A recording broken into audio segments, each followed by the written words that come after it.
we shouldn't get wrapped up in some things as a fan base. You want to root for your team. You want your team to be successful. And the Cleveland Cavaliers have certainly done that. And they have been on an incredible stretch. You welcome the lowly Pistons to town tonight. But there's been this fight. There's been this argument over the national credit that is due to the Cleveland Cavaliers. Well, even a little further credit on that would be Jared Allen making the All-Star team. Because tomorrow, they will announce the reserves for the Eastern Conference All-Star team. And from everything that I'm hearing and for everything that I'm understanding, the guy that is on, a 15-game stretch, or is tonight 15 if he gets the double-double, so he's on a 14-game streak of a double-double. Set the Cavs franchise record on that. He is helping Donovan Mitchell navigate this tough time. There is a chance that Jared Allen is going to be left off the All-Star team. Does that bother you as a Cavs fan? Absolutely. As a Cavs fan, do you take that personally? That it seems like Jared Allen might get left off the All-Star team. Are the Cavs deserving of having 2 All-Stars? You'd like to think so. But that's the case that we stare at right now for the Cavs. We know how good they are. We get Darius Garland back tonight. Jared Allen maybe left off the All-Star team. We got that. What did Jim Harbaugh get from the Chargers? $16 million a year? We got a lot of NFL to talk about. We got Time Up. We got the morning update. We got a big update this morning on the Guardians TV future. And that bracket damn well better turn back around. We'll get to all that this morning right here on Big Play. Welcome to the show, everybody. I am Matt Fontana. He is Ryan Tyler. Good morning. Happy to welcome you to a Wednesday edition of the show here. Got a lot laid out over the next 2 hours. I want to dive into this Harbaugh contract so badly. They gave him $16 million a year. It's a lot of bread, Matt. It's a lot of money. There's a tie back to Kevin Stefanski that we will get to coming up in just a little always? bit. That's what I do. I take these stories That's why and we're I here. say, what is the Cleveland angle on this? Because yes, Kevin Stefanski needs a contract. I love Kevin. I don't think he's getting $16 million a year. But we'll get to the Harbaugh contract a little bit later. Guardians news. We got big PGA Tour news I want to get to in the morning update as well. And our brackets of the most overrated musical artist. People are spite voting on that, Ryan. There's been a groundswell to take me out when it comes to 311. There is in no world that 311 is more overrated than Bruce Springsteen. No. So now, you and the likes of some people that will remain unnamed, Daniel, have pushed 311 out in front of this. This is a rigged election. This is fake news. This is, what is the other term that he That's used? how it goes nowadays, man. With the election. It's a rigged election. What do you want? It better get fixed. It's at Matt Fontana's show. You better go vote Bruce Springsteen. We got 2 more to go tonight with another 8 of our most overrated artists. We'll get to all that coming up. But the Cavs! Yes! Do you want to get right to the typical boost? Is it up? You got it? Yes! Right! We are hot! Hot! We have hit 3 straight Cavs parlays. We just missed our Blue Jackets one last night, man. Wait, so, Matt, I need you to explain that to me. So, he had 2 shots. Okay. So, what? So, last night, we did a Blue Jackets parlay. And if you're new to the show, first off, welcome. We appreciate you joining us. We do our Tipico boost. Use that code Fontana100 when you sign up. Get $100 in bonus bets when you deposit and bet $25. Tell you more about that coming up. We do our boost, right? So we are on fire with the Cavs. 3 straight Cavs boosts we have hit. We got our Cavs boost for tonight. Little Max Strus action. Strusy. Jared Allen to keep that streak going on the over rebounds. I like the under tonight. All the trends tell you under. 6 out of the last 6 games between the Cavs and the Pistons, the under has hit. 6 out of the last 8 games for the Cavs, the under has hit. I'm feeling good about the under. I like the under tonight between the Cavs and the Pistons. But, okay, so we did a Blue Jackets, a hockey boost last night. And it was the Jackets to score first, win, which they did because it was only a 1-0 win, so they scored first in the third period and won the game. Then we had Boone Jenner. I like that name, by the way. When I tell you that this guy, Boone Jenner, is a hockey player. He's wearing a full face mask. his name's Boone. Because he took a puck to the face. No, he already had fake teeth, but he had a broken jaw. He's also going to the All-Star game for the Jackets. Hockey's like baseball. You always get one All-Star. So he's going. I love Boone Jenner. He's the captain. He's the best. So we took over 2.5 shots. He needed to record 3. He got 2 shots in the third period. He got 1 shot blocked. So even if they block it, so what qualifies as a shot then? And 2 shots missed. It's got to be on goal. The goalie has to make a save or it's got to go in the net. So he had 2 shots that he missed. I was watching. I was listening to the game. He had a shot that, went wide, right? I see. One, I think, clanged off the iron. Oh, that's right. Because, Ryan, they announced it a goal. They said it was a goal for Boone Jenner and then came back and said, no, it's not. And I think that counts because it hit the post. I don't know. But the anger for me is he had 2 shots that missed and 1 shot got blocked. Those don't count. It's got to be on net, so we finished with 2. That makes sense. So we're circling, folks. Here's our boost right up right now for the Cavs. That is boosted up to what, Ryan? A healthy plus 475, Matt. Tonight is the night that we find out if my curse is real or not. Ryan is finally betting. Ryan has had this curse thing that we've been on this streak with the Cavs hitting these boosts. He's not betted. And he swears we are winning because he has not bet. And I have told him that's not true. We did it on 2 for Tuesday yesterday. Do you believe in sports betting curses? And I said no. Now, I will admit, this one's a little hairy, okay? The other ones I have felt really good about. This one, I want to preface it by saying, Ryan, it's not your fault if we don't hit, because the other way you look at it is we have been up on 3. I'm up big, so even if we lose tonight, I'm still up overall in the Cavs. You cannot take away my Cavs excitement right now for these bets with Tipico. So here's what you do. Go right into the app. Download the app, Tipico. Use the code Fontana100 when you sign up to get those bonus bets. I go right into the Cavs game, right here at the top, 12 for tonight. And our boost is there, folks. You can get signed up with our friends at Tipico, make the bets with us, and you get cash. You get the cash tonight. Cavs are in action. I mean, the Pistons, dude, we're 12-point favorites tonight. Okay, you're at home. I didn't want to put this in the parlay. I kind of like the Pistons to cover, but I like the Cavs to win tonight. And the biggest thing is Darius Garland's return. And the ultimate question of how you get these guys back in the lineup. We saw great from Evan Mobley the other night, and that's an amazing start. And I'm not trying to put too much sauce on Darius Garland coming back. It's his first game in how long, man? But can I tell you how good it feels just to see him back? I like Darius Garland. Everybody does. He's a great player. I'm excited that he's part of our future here. And I've missed him. I've missed seeing Evan Mobley out on that floor. And it's been fun to watch what the Cavs have been able to do, but you've been doing missing pieces. And now you get this little part of Darius Garland coming back. Now, there are going to be changes. And there are going to be questions, I think, that are asked in that front office on how the future is set up for the Cavs. We have been conditioned that the future is Darius Garland and Evan Mobley, right? Because you thought you're going to have to trade away Jared Allen eventually, and we thought, okay, Donovan Mitchell's going to have to leave. And what a twist that we have had in the past month. That things that we were projecting now are not at all the case. Now we're in a world of, all right, maybe we re-sign Donovan Mitchell. And the way that Jared Allen has played, Ryan, I'd be lying to you if I didn't say it's made me question, does he have to be a part of this future? And I would never ask the question like, Mobley or Garland, or Mobley or Allen, right? You got to pick one. Only one can be here. Doesn't have to be the case. And there's still a lot of development to be had with Evan Mobley.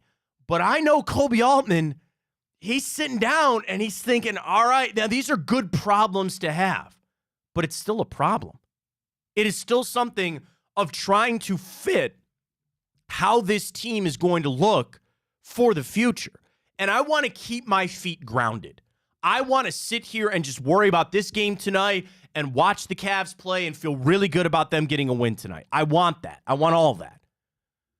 But the way that Jared Allen has played, you have got to start rethinking some things. And we'll post this as our Twitter question this morning.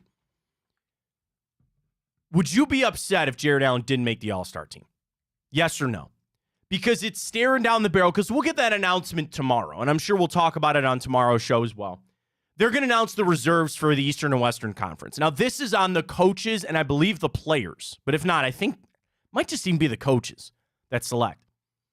And you'd like to believe that the coaches obviously are more in the know. And they watch what Jared Allen has been doing. And for some of these coaches, they have faced Jared Allen. And they know how just frankly dominant he has been over this stretch run. So, in my mind, he is an all-star. So that's kind of why I'm going to vote weird on this question. It doesn't really bother me. I want that recognition for him.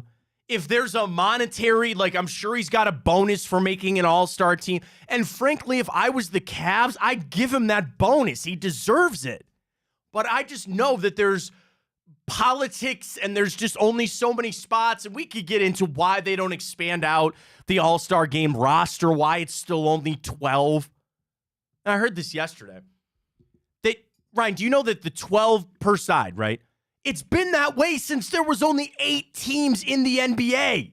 It's been that way, 8 need conference, 16 teams. It's been that way when there's now double the amount of teams in the NBA, and they've never expanded out the playoff or the all-star roster. And I get it because you want to keep the sanctity of the game, and you want to say, okay, you can't let everybody in, and I know there's monetary things involved. That's bullcrap. That's bullcrap. And I don't wish injury on anybody. I hope there's a world that he somehow gets his way in there, whether somebody wants to sit out. I would imagine now, too, that there is a path because Joel Embiid's getting MRIs on his knees now, right? I don't think he's playing in the All-Star game, so let Jared Allen have that spot. He deserves to go. The question is, as a fan, does that bother you? Does that bother you when you're you can say the same thing on the Browns or the Guardians. When you have a guy that is a bona fide all-star and they still don't make it, do you take that personally as a fan? It's different because you only vote as a fan for the starters. And even that, it's like, there's like 3 things that they all equate. The NBA all-star voting is weird. It's a weird thing. There's all like different groups that count and point total and all that crap. So I think there's a good chance that Jared Allen would make it as an injury replacement and go to the All-Star game, which I appreciate for him and I want for him. But the dominance that he has had over this stretch has really got me kind of wondering about what does Kobe Altman view this? And it kind of comes back to, what do you see out of Evan Mobley? Sometimes in sports, you want all the time in the world to make a decision. And you want to see multiple seasons and multiple this. You don't get that all the time. And in a month stretch, you might have to pivot where you think your franchise is going. Sometimes that's injury related. Sometimes it is just guys that you think aren't it. Tell me the 49ers didn't pivot when they go, wait, we got Brock Purdy here. A little bit different. And what they did, they traded away Trey Lance. You have to make some of these franchise-changing decisions. And it's not that you have to make it today, but it's something that's on the desk of Kobe Altman. To watch how this team is played, again, I don't want it to be that way with Garland and Mobley out, but now they're coming back. And now you're going to get this view of what this next level of a team is, and it's the ultimate goal of going to win a championship. And that's Kobe Altman's job, is to put it together in the best way possible. I think it's becoming a lot harder. You'd say that's a good thing. Good. That's a good problem. It's still a problem. And it's not again, bad pun, I'm sorry. It's not a slam dunk answer on what you're going to do. Because just how the money is set up, Ryan, you can't have Evan Mobley on a max here with Jared Allen or with Donovan Mitchell and with Darius Garland, all this other kind of stuff. Like, it's not taking away from my joy. It really isn't. I'm watching this team play. It's a lot of fun. It's amazing and it's great. But there are still all these things that kind of circle around the team right now. Yeah, I mean, doesn't Jared Allen kind of seem like a guy that'd be willing to take a pay cut almost to get a ring? Yeah, I mean, I there is an element of this team has been built to they're together in this, right? So they feel like they want to try to find a way to make that work. The other guy might be. You go to Donovan Mitchell and say, "Hey man, would you maybe not sign?" I don't know. Those are all conversations. I don't want to shortchange people if they're due money. I don't want to do any of that. But that's a job that's on Kobe Altman to kind of figure this out. And the Cavs are in a good spot right now. I want them to keep this rolling. Dude, I'm telling you, I really think the 76ers are suspect, especially now with Embiid. You can beat the Bucks. Got to remedy the Celtics, and you got some opportunities to do that coming up. But for right now, and even entering the All-Star break, dude, there's just such an advantage for the Cavs. The other thing, the strength of schedule. By some metrics, Ryan, The Cavs have the 5th easier or top 5 easiest schedule the rest of the way out in the NBA. That's pretty good to get up to that 3 seed. I'm feeling it, man. I'm liking the Cavs getting up to that 3 seed. I'm liking it a lot. Got to have the Knicks calm down a little bit. The Knicks are hot. Honestly, I could totally see a world that the Philadelphia 76ers drop out of the top 4. If Embiid's knee is as bad as it sounds like, he's getting an MRI. Like, dude, things could be laying out here. Embiid's going to go. All right, here's the story this morning. Embiid's going to go an MRI on his left knee after injuring it in the 4th quarter of Tuesday night's game against the Warriors. So he played last night. The injury occurred with 4 minutes left in the game. He was being double-teamed by Kuminga and Draymond Green. He poked the ball away, and Embiid fell to the ground to retrieve it, and Kuminga subsequently fell on top of him. Yeah, he sat right on his knee. He grabbed the knee in visible pain, got up and limped to the locker room, and did not return.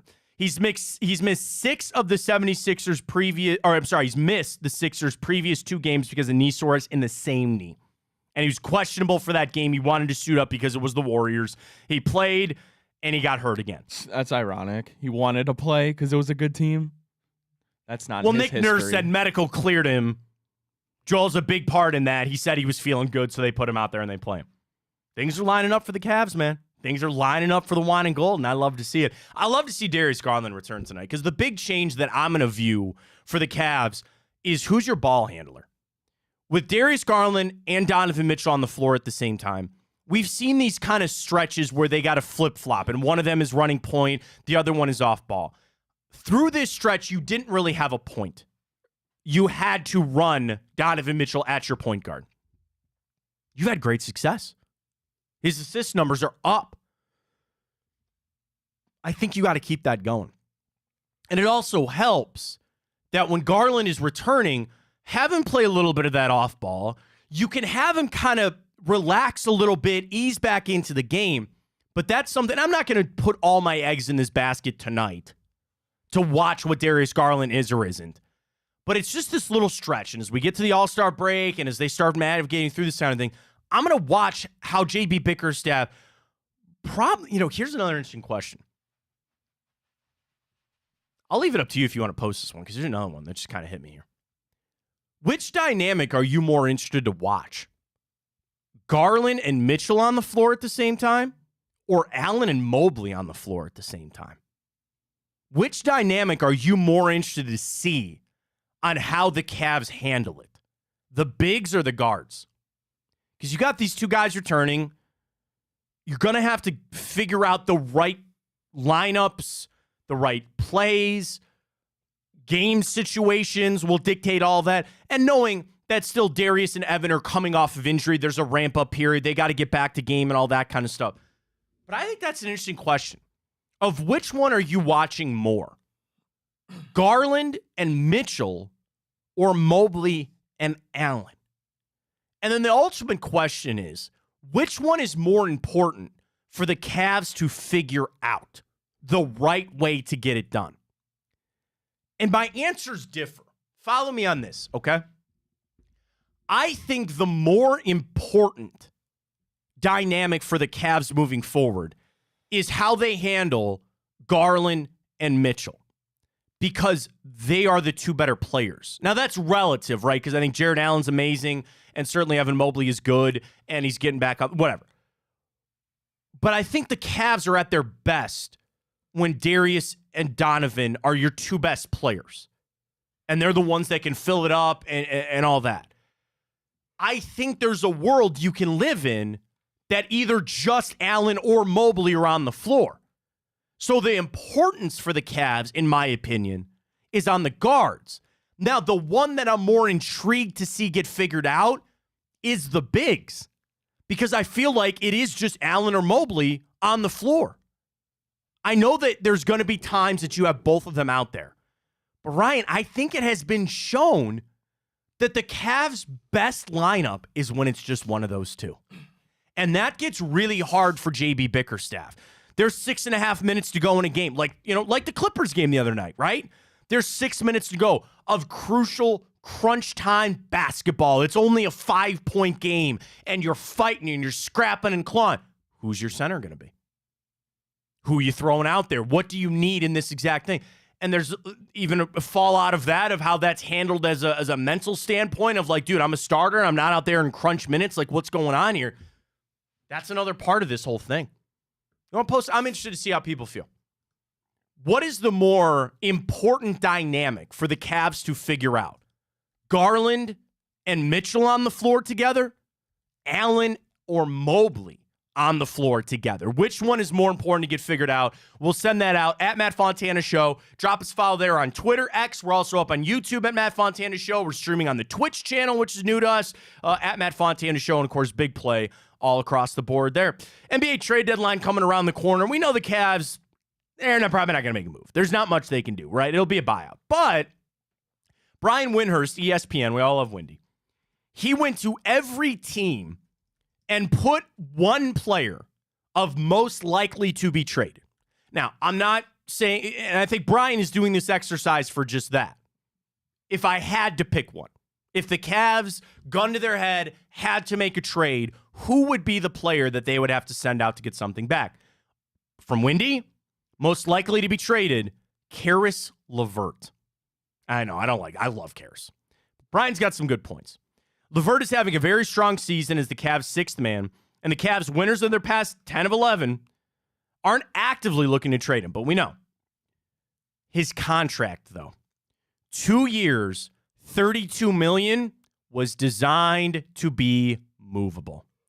The team is more likely to wait for Garland and Mobley to return before considering any major changes. The Cavs have 2 open roster spots and are $3 million under the luxury tax, so they are going to be a prime buyout destination. And I agree with Brian. That is going to be my thing for the Cavs. And I think this team is fine. Like, this team is built. This team is very good. Like a little piece here, sure, fine. But if you had to pick one, it probably would be Caris LeVert. And again, I don't think the Cavs are going to do that. Windy doesn't think the Cavs are going to do that. But that would be your piece. At least you got something. At least if there was something that just walked up and threw up on your shoes and said, here you are, here's a trade, you got to get involved, this is the piece that you need, Caris would probably be it. But I don't want him gone. I don't think the Cavs want him gone either, Ryan. I don't want to live in that world of Caris LeVert's on this not on this team. I think he really has an important role on this team. I do. Yeah, I mean, you look at all the whatever you want to call them, rotational players, bench guys. He's the most important. I mean, there are nights that it's Strus, there are nights that it's George Niang and all that kind of stuff, but overall, I think Caris LeVert is very important on this team. Yeah, I mean, Strus can get cooking, certainly. We've seen Niang have his just vintage games where he somehow turns into prime Dirk Nowitzki. But realistically, Caris LeVert's your best chance of getting you that 25, 30 points off the bench when you desperately need it. That's not very common. You think of guys coming off the bench that are truly a microwave, like, a Lou Williams, who we've seen kind of be the poster for a sixth man. That's kind of what Caris LeVert has been doing for this Cavs team, where on a night where your shooters, your main scorers, are getting kind of cold or not playing as well, you can rely on a guy like Caris, the first guy off the bench, who can really, lead the team in scoring that night and kind of pull out a victory where otherwise, you really wouldn't have a shot. Yeah, I mean, that's the thing. This team has a lot going on for it, which is good. You need to get some of this stuff figured out as Garland and Mobley return. Excited to have Darius back, man. Have you, now that these guys are back, isn't it, do you think you missed them as much as you thought? It's kind of relative because we got so used to them not being here. And maybe it just tells you a little snippet of my life with kids and everything. Dude, I feel like it was yesterday that we got that news that they were both going to be out weeks, right? Doesn't that not feel like yesterday and all of a sudden now they're back? And that was a month ago. Yeah, it's because we were winning. You'd be saying the opposite if we were losing. That's such a great point, too. If this was such a long losing streak, this would have felt like a year. I blink and they're back already. Was that a Friday? Was that not a Friday that we got the news back-to-back that Garland and Mobley were going to be out weeks? I think it was. And now they're back. And I will say, it sounds like Mobley came back on the front end of what that expectation was. Coaches and teams and medical always do it. 4 to 6 weeks, or he'll be reevaluated in that time. Dude, Evan Mobley came back flying from knee surgery. Yeah, 6 to 8 weeks. That's crazy. And then he came back right on the 6 week. And who would have ever thought he would have come back before Darius Garland? Yeah. I know, by a game in 2 days, but still, right? That is incredible to see. I feel like it was just yesterday we got that news. And we were all worried. I think, Ryan, your point is right on, man. You're right, 100%. It's the fact that the Cavs were winning during that stretch that you kind of feel like it's not as far, it's not as long. It's great. I love it. All right, can I get the boost up one more time from me, please? Yeah. There it is. Boost one more time. There you go. There it is. Cavs boost for tonight, baby. 3-legger here. Max Strus over assist. Under on the point total. And just 10 rebounds from Jared Allen. I liked your play there because we were going to go over 12. Let's just get the 10 in there. Solid plus what, 460 you said? 460? 475. 475. Let's go. Folks, get signed up with Tipico. Use that code Fontana100 when you sign up. You deposit and bet $25 on whatever you want. You go Cavs minus 800 on the money line tonight. That's fine. You'll get a little return on that. You get your money. You deposit and bet $25 on whatever you want.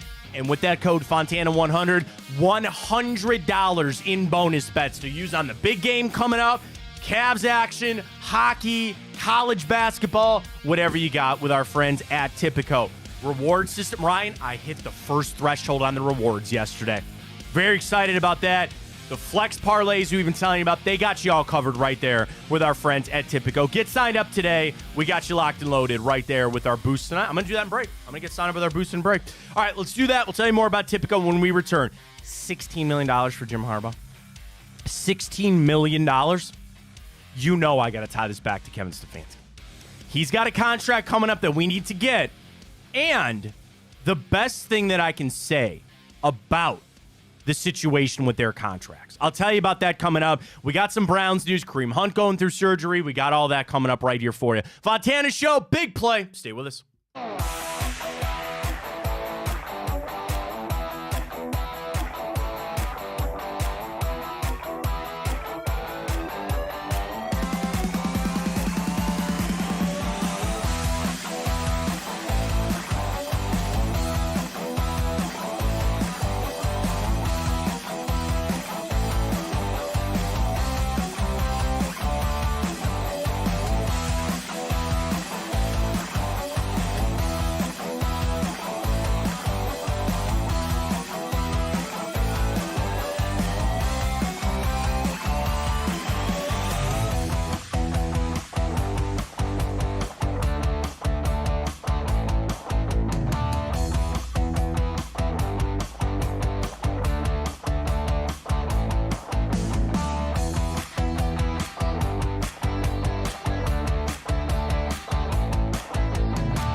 Well, I'm very thankful for the Browns that they didn't have to enter this head coaching carousel this offseason. I think it's played out interesting. Belichick's going to be out of a job. They had the hiring, so we'll do that eventually. I want to wait for the Commanders. Sorry, fuzzy. It was annoying. Like, literally just came right in front of my face. Sorry. I'm glad the Browns didn't have to do that. And we'll do this after the Commanders and the Seahawks find their coaches. I'd like to run through and do the power rankings on that. But nonetheless, Kevin Stefanski still needs a deal. And you got it's back. There it goes. Where's it going? You see that? No. Am I crazy? All right. Don't have to worry about it. Flew away. All right. Good enough. Anyway, we continue on. Now it's back. Sorry. All right. We got it. I just don't want to. I'm easily distracted. You can tell. Yeah. Very distracted sometimes. With the Browns, they don't have to worry about Kevin Stefanski's here. He's got to sign a contract. And we'll run through all these other jobs too when it gets all figured out. But the report came out yesterday from Mike Florio, according to sources, that Jim Harbaugh got $16 million a year to be the LA Chargers head coach. That is insane. Okay, that is completely insane. Now, in the grand scheme of things, and this goes back to last year, this is from Sportico, the top 10 highest paid coaches in United States sports. Bill Belichick at $25 million a year. Sean Payton at 18, Greg Popovich 16, Pete Carroll was making 15, Sean McVay 15, Kyle Shanahan 14.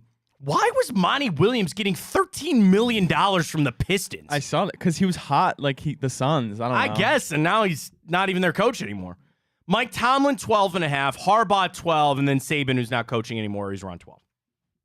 So just by this, Jim Harbaugh is now the third highest paid coach in the NFL, only trailing Belichick, who now he's second, right? Because Sean Payton's up there at 18. That is such a bad idea. Okay. That money will put even more pressure on Harbaugh and the Chargers. Take a look at Sean Payton, right? He's with Denver. Sean Payton has more things on his NFL resume than Jim Harbaugh does. And it's still a giant talking point in Denver about how much money he makes and the draft picks that they had to give up. Now, the Chargers didn't have to give him any draft picks. They just had to pay Jim Harbaugh. But giving him that much money, and I understand that he was the number one guy, and if he didn't take that job, he would have gone back to Michigan or he would have taken these other things. You needed to make that move. But to go all in on a coach like that, I got to tell you, Ryan, I think it's the wrong thing to do. Now, is Jim Harbaugh probably going to do a better job than, I don't even want to besmirch some other, coach that just got hired, right? Coach X that got hired in this coaching cycle, right? Yes, I'm assuming Jim Harbaugh is going to do a better job. He's taking over a better team, the best available team, in my opinion. And there's pressure just because you need to go to the playoffs, you need to go win a Super Bowl. But to give him all of that money for a coach, I just think is insane. And the Browns, to tie it back to them, have done the right thing. You, in a way, drafted your coach. It's the same thing in the NFL about finding a quarterback, right? Because we know the coach and the quarterback are the two most important things in football. You find a quarterback one of two ways. You draft him or you sign him in free agency. The cheaper route is to draft a coach. That's what the Cleveland Browns did. They found Kevin Stefanski. And I'm not saying that he shouldn't get a pay raise, and he will, and I don't want to guess. I'm not in his pockets on what he makes now or what he's going to make on this next deal, but I'm assuming it's not going to be $16 million a year. According to this website, Kevin Stefanski is the lowest paid coach in the NFL. That can't be true. Really? At 3.5. Yeah, maybe that makes sense. I don't know. But then it says Mike McCarthy only makes 4, and he's second last. I don't know. That doesn't get revealed. That's never out there quite as much. But it's, again, the model of finding, you would rather draft a guy, develop them, and then pay them. That's in a way what the Browns did with Kevin Stefanski. Now, the Chargers went the free agent route, and that is obviously the much more expensive route. Here's a guy that has done this before, and you got to pay him big bucks. Big bucks. I know that doesn't go towards the salary cap, and you can spend that money as much as you want, as long as you have an owner that's got deep pockets and all that kind of stuff. But I guess I'm looking at it from this standpoint, right? is that not setting up for failure? Is that not setting up? Because you had to go all in on Jim Harbaugh. And I do think he's a good coach. I do. It is so set up for failure there, right? You have got to hit the ground running. You have to make the playoffs this year. I think people in LA probably aren't even accepting just a wild card spot. They want to get to the divisional round of the AFC Championship game. That is all in Harbaugh. And what the Chargers did by giving him this money is said, yeah, we agree with you. This is all right now. That's a lot of damn pressure, man. That is so much pressure on Jim Harbaugh to get it done. And again, I think that was inherent of taking that job. But $16 million. I mean, for a guy that it's relatively important. I understand that. Like Kyle Shanahan, for my money, one of the best coaches in football. Not the highest paid. I think Sean McVay, again, of this list. Belichick off now. I don't think Sean Payton's very good. Pete Carroll's out. Sean McVay's good. Kyle Shanahan is good. Mike Tomlin's good. John Harbaugh is good. Like Andy Reid's not on this list. Give me another top-level coach that you really like. Like I don't want to say Kevin Stefanski. Yeah, literally. I mean, he'll be there. But I just think it's not, dude, that is insane to say that you're going to tie up $80 million because it's become like if you don't have one, you're always going to be searching for one, right? And you see some of these other teams that hire some of these coaches. And again, I don't want to talk crap on some of these hires. I don't know how it's going to work out with Brian Callahan. I don't know what Raheem Morris has, but we'll see. But you just keep throwing darts instead of saying, all right, we're going to go big and bad on this. I think there's only one way to go, and it's down. Like, anything the Chargers do outside of making the AFC Championship game, people are going to be upset by that. Or the other side of it is that they're going to be so in on a Harbaugh. They're going to be so drunk on Jim Harbaugh that they are going to have no choice but to, well, you know, it's okay. We're all right. We're okay. You know, we just went 9-7 this year. That's okay. Or 9-8 this year. That's okay. He's going to get this figured out. That's all right. Oh, trust in Harbaugh. Oh, wait, he wants to cut this player. Okay, that's all right. We believe in Jim Harbaugh all the way. I mean, while he's running things into the ground there. I guess I'm wishful thinking. Ryan, do you think Jim Harbaugh is actually going to turn the Chargers into a contender? Because the Browns' interest in this is I don't want them to be. Yeah, I do. I would love nothing more than the Chargers to continue to be in squalor. No, well, that's a playoff contending team for us. I don't want him to get that figured out. There's no way in hell. I mean, I think they'll be good. I think they'll make the playoffs. The reason you bring in bring in Jim Harbaugh, right? Okay, let's break that down first. The reason you bring in Jim Harbaugh is because one, he just had amazing success. He's had success in the NFL before as a head coach. Almost won the Super Bowl. You bring him in because he's supposedly this quarterback whisperer that makes these quarterbacks great, and that's what you need from Justin Herbert. I mean, he just gave him that fat deal. He's your future quarterback. You need this kind of to work right now because their window right now is probably within that 3 to 4 year that you have Justin Herbert in his prime. So I guess if you're the Chargers, I mean, you got to go all in. I mean, you look at that division, especially with Patrick Mahomes. You have the Broncos who just spent a boatload more than the Chargers did on Sean Payton. I mean, unless they wanted to go with, but they did that. They went down the route of a new coach, young head coach, Brandon Staley, that blew up in their face horribly. So, I mean, it's kind of like, okay, well, this didn't work, so let's go do the opposite and hope that works. That's the other part of it when I think about the situation that the Chargers have been in, right? They are in this position where they were kind of backed into a corner. They don't have a choice. They had to go do this move. They had no choice but to go make this play. And maybe is it more like hype than it is subs? I guess I just keep crapping on Harbaugh. I don't think he's very good. I don't know. Well, how is he not? He is. I don't know. I just look at it to say that they are so high up on a pedestal right now that there's only one way to go, and that's a fall from grace. Like, everything that they've put in on Harbaugh, okay, man, that's all right. You're going to hitch your wagon to him? Sure. I kind of picture it like Sean Payton. And I know it's early in that, and they sided with him over Russell Wilson. We'll get to this. ESPN went around. They projected all the quarterback moves for the offseason. I want to run through. I think it's pretty interesting. They sided with him over Russell Wilson. Yeah, okay, sure. Russell Wilson's not done much in that time to make you feel like he was the right guy to keep over Sean Payton. But that's kind of my thing.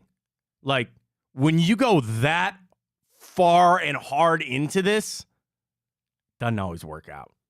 I like how the Browns did it. I really do. I think that's more sustainable. When you have a guy that has gone through some things, figured it out with his team, as opposed to, all right, we're just going to bring this guy right back on in, right?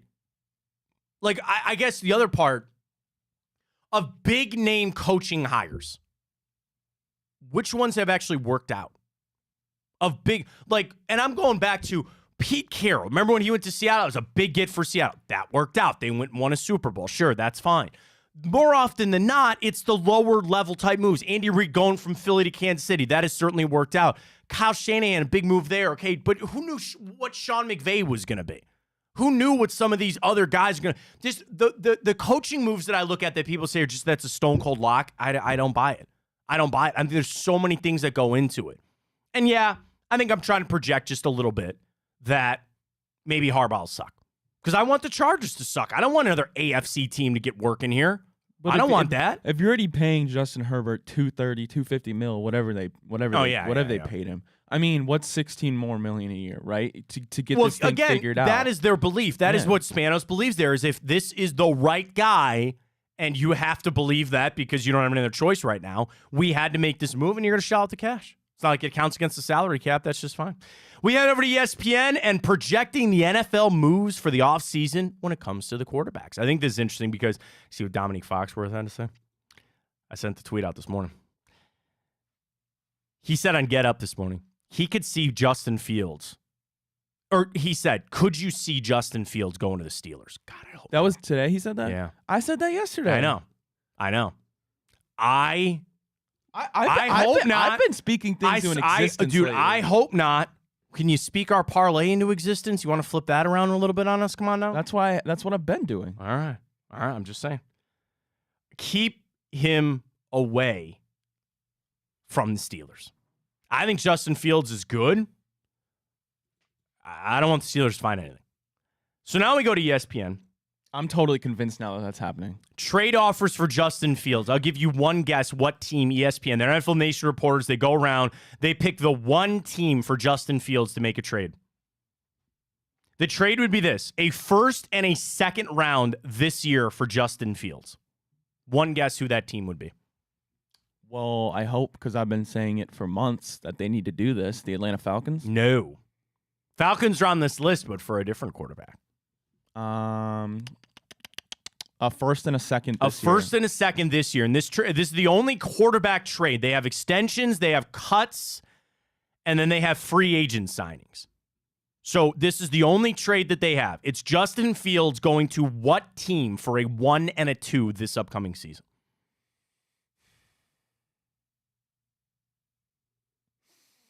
I'm deeply thinking. I can tell you're deeply thinking here. The Tennessee Titans. Las Vegas Raiders. Las Vegas. The Las Vegas Raiders for Justin Fields. I could see that. Extensions. Kirk Cousins stays with the Vikings. Baker Mayfield stays with the Tampa Bay Buccaneers.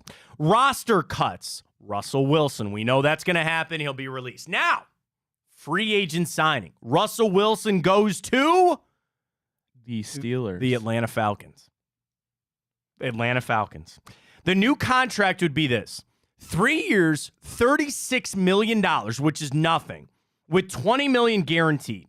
Front load the contract with $15 million fully guaranteed and $12 million in 2025, and spread it out from there. He goes down to fit the Falcons. Raheem Morris is there. They have all those playmakers. Gardner Minshew to the Denver Broncos. Jacoby Brissett goes back to the New England Patriots. That's how they see it. That's how NFL Nation picked it. You said Gardner Minshew where? To Denver. Ew. Yeah. I don't know. I don't think that works. Brissett back up to New England. Draft picks. Bears take Caleb Williams. Commanders take Drake May. Patriots take Jaden Daniels at 3. The Giants grab Michael Penix in the second round. Vikings take J.J. McCarthy. Falcons take Bo Nix in the second round to sit behind Russell Wilson. They also have the Steelers taking Jordan Travis. Oh, God, I wouldn't like that either. I don't want the Steelers to find anybody. They don't have the Steelers making a move in this. They don't. They haven't running back with Kenny Pickett, or if they have Mason Rudolph in free agency. I don't know about all that. That'd be a tough go over there. As ESPN, they ran through all the offseason quarterback moves there. I think, for the Browns, your interest, again, is trying to keep these teams away from finding good quarterbacks. The lesser that the other teams can have, I'm all for that, and I don't mind saying that. And seriously, like, how great would that be if the Steelers couldn't find a quarterback? Like, Russell Wilson, sure, try to keep him out of the AFC. That'd be a nice thing. I don't know. We'll see kind of how that plays out. Final thing on the Browns, Kareem Hunt having core muscle surgery. Listen, Kareem, it's kind of interesting to see, dude. He had 9 touchdowns this year for the Browns. 9. He played a role. I appreciate what he did for this team. Moving on, you're going to have Jerome Ford in that backup, but I kind of give Kareem a little more credit for having to play through a lot of these injuries around that had to result in surgery. So I give Kareem credit for that. But do you feel confident that Jerome Ford can be your number 2 behind Nick Chubb, or even to start the season, your number 1? I think it's an underrated position for the Browns this offseason. They're going to need another running back in here. They're going to, because you believe that Nick Chubb's not going to be able to start the season. Whether or not that's Kareem Hunt on a quick deal re-sign, I don't think so, but you're going to need another running back in here eventually. I mean, I'm pretty comfortable with Jerome Ford as my RB2, hoping that we make the Nick Chubb thing work. I mean, I think they're going to draft somebody late, of course, because either way, I mean, Nick Chubb's, 28? Yeah. 28, right? And then you haven't seen enough out of Ford to really trust him to be that kind of passing of the torch from Nick Chubb. But for right now, I'm fine with that. I mean, Kareem, I don't think Kareem's going to be on the team next year. So no, I don't think so either. So I'm comfortable with it. And then you can always do what you did this year, like find a third guy somewhere like you did with Pierce Strong if you need him for a change of pace or whatnot, if Jerome Ford gets hurt or he's kind of slacking a little bit. But I'm comfortable with it right now, all things considered. That's not really a position that, right now I feel the need to really monitor with a magnifying glass. Yeah, that's exactly where I'd like to go. All right, let's run over to CBS Sports as well. Free agents in the NFL, and this is from Cody Benjamin. He predicted their landing spot. So we start here with some of the teams I'm going to run through. He has Baker going back to the Buccaneers. Got a bunch of running backs. Don't need to worry about that. Okay. Mike Evans. Cody writes, no doubts the Bucs would like to keep the future Hall of Famer, especially if Baker Mayfield returns. But Texas is home for the former number 1 and old friend. Tom Brady might put in a good word for C.J. Stroud. He has Mike Evans going to the Houston Texans. Oh, good Lord. Don't like that? Not for us. Not for us, you're right. There's another wide receiver on this list, right? From Cody Benjamin. And he has him coming to the Cleveland Browns. Is it Marquise Brown? No. You want to keep guessing? Yeah. Well, give me a price range. Are we? I'm gonna say this guy's worth about $12 million a year. Okay. He's gonna probably ask for more. Let me look at this. I'm gonna look it up from. I'm gonna set his name there. It's not Calvin Ridley. Nope. So from Spotrac, Curtis Samuel. His market value, 4 years, $54 million. Average of 13.6 a year for this wide receiver that Cody Benjamin projects coming to the Cleveland Browns. Not Curtis Samuel. Nope. All right, our free agents around 10. You said around 13. 13 a year. 13. He is comparable in value to Alan Lazard, Christian Kirk, Mike Williams, Michael Gallup. Oh, those are not. I mean, not great. I don't know. This guy was in the playoffs. He played for a playoff team this year in the AFC. So the Steelers, the the Bills. Yeah. Oh, see, everybody's talking about this, and I'm not with it. Gabe Davis. Gabe Davis is correct. Would you take Gabe Davis No. on the Cleveland Browns? No? No. That's what Cody Benjamin likes from CBS? Or 13 mil? Nah. Buffalo might need him more dependable depending what happens with Stephon Diggs' bloated contract, but he's likely to draw outside interest as a top flight, if inconsistent, speedster. And you know the instant connection, Ken Dorsey. Would you take Gabe Davis here on the Browns for $13 million a year? Nope. No? No. Last year, I'd 45 rather get grabs. Marquise Brown cheaper, honestly. I'd rather have Gabe Davis. I'd take Gabe Davis over him. Why? Because he had one where he scored. He had 4 one touchdowns. game, like 2 games People all year that he just torched everything. Yeah. People are blowing that up. Okay, well, Like, okay, I'm not going to sit here and say I wouldn't take Gabe Davis because I think he's a decent receiver, but, like, I don't think he's going to move the needle for us. I'd rather have Marquise Brown and another wide receiver. I mean, again, it's more like here's the thing, right? I don't think they're going to be able to get multiple. I think you're going to have to go get one. So they're going to have to put all their eggs into one basket on who that one receiver is going to be. And they're going to have to target that guy. I'd like it to be Mike Evans. I'd like it to be T. Higgins. It's probably not.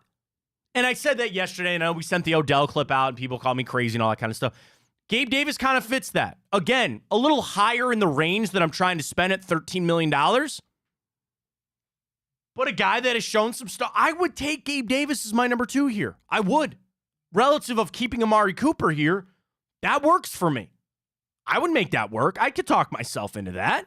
Yeah, I'm okay. Like, I'm starting to look at this. It doesn't excite me. Ryan, I hate to tell you, I don't think anything's going to excite you for the Browns offseason this year. I want Marquise Brown. Then that's, I think, attainable. And the Browns got to restructure. They're way over the salary cap. They'll get that all figured out fine. But, dude, you might have to just settle for a guy like that. And I would take that. I would happily take that. A guy that has shown you a little bit. You could sign him again, that 4-year deal, average it out, put some money on the back end, try to stretch it out with Amari Cooper's deal.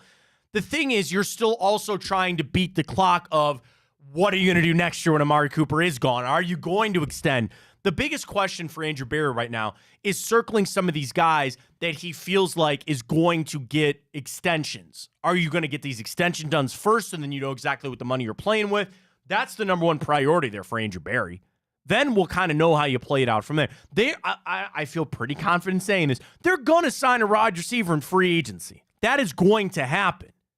Is it going to be somebody that is what you want? I don't think so. I don't.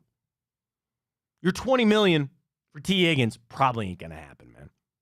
Your $24 million or whatever Mike Evans going to want probably ain't going to happen unless you want to move on from Amari Cooper. Would you rather Mike Evans or Amari Cooper?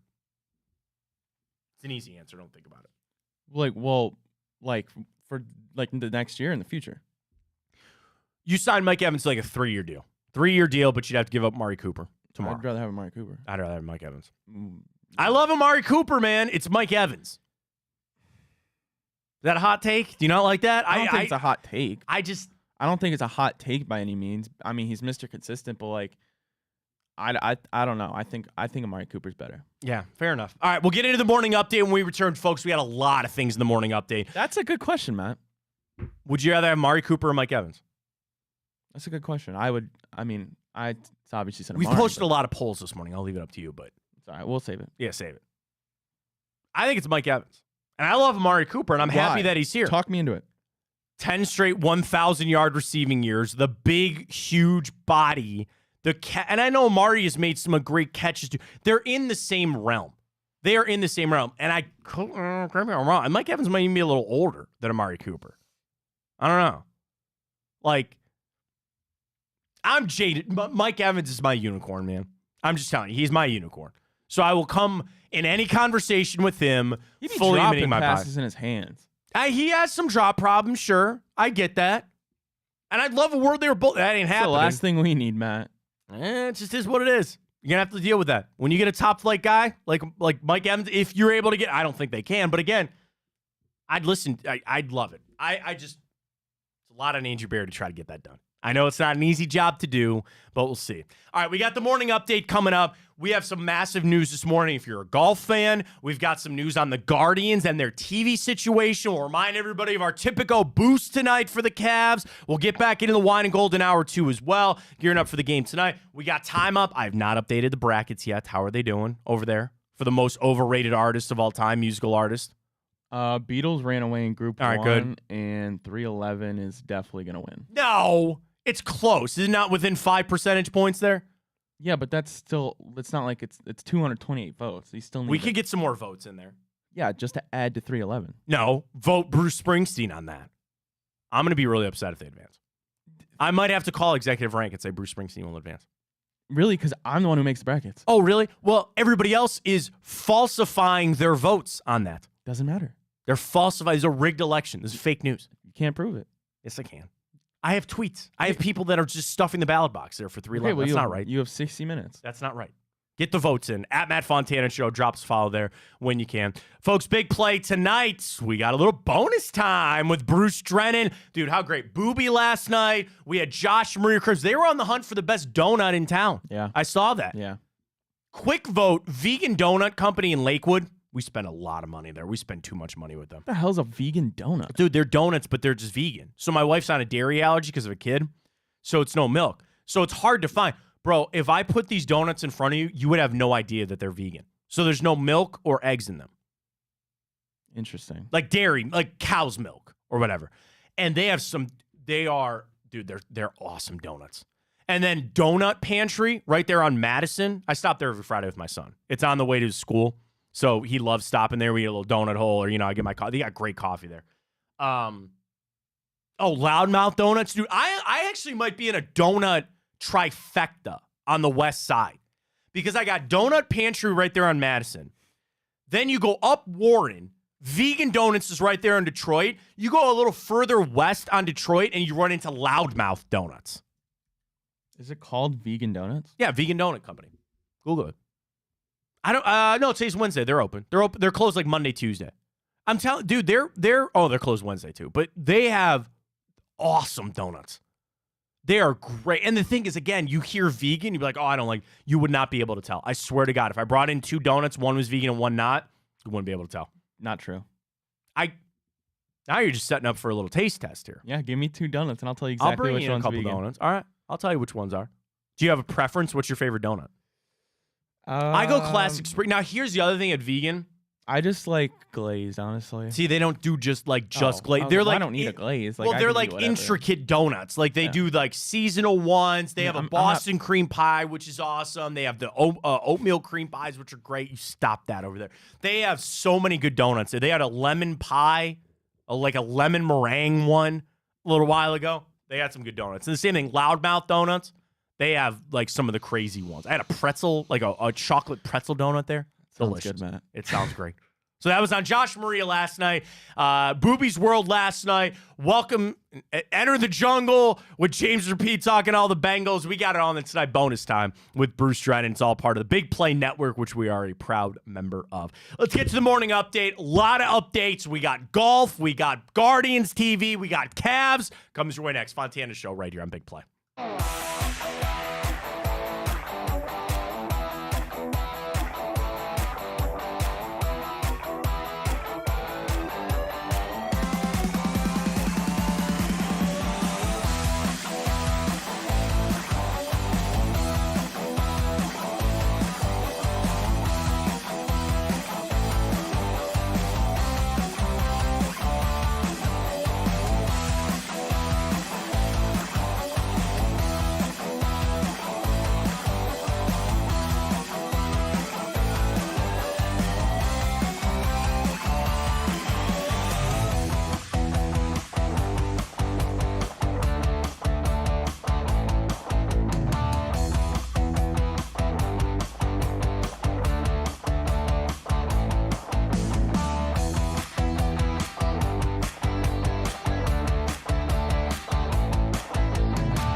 Lot to get to, a lot in the sporting world. Ryan's got the stories. We call it the morning update. Let's get to it, Ryan. All right, Matt. Well, the Browns might have to replace another position coach after our defensive coach, Brandon Lynch, is going to interview for the defensive coordinator position with the new regime. They're in Tennessee for the Titans, Matt.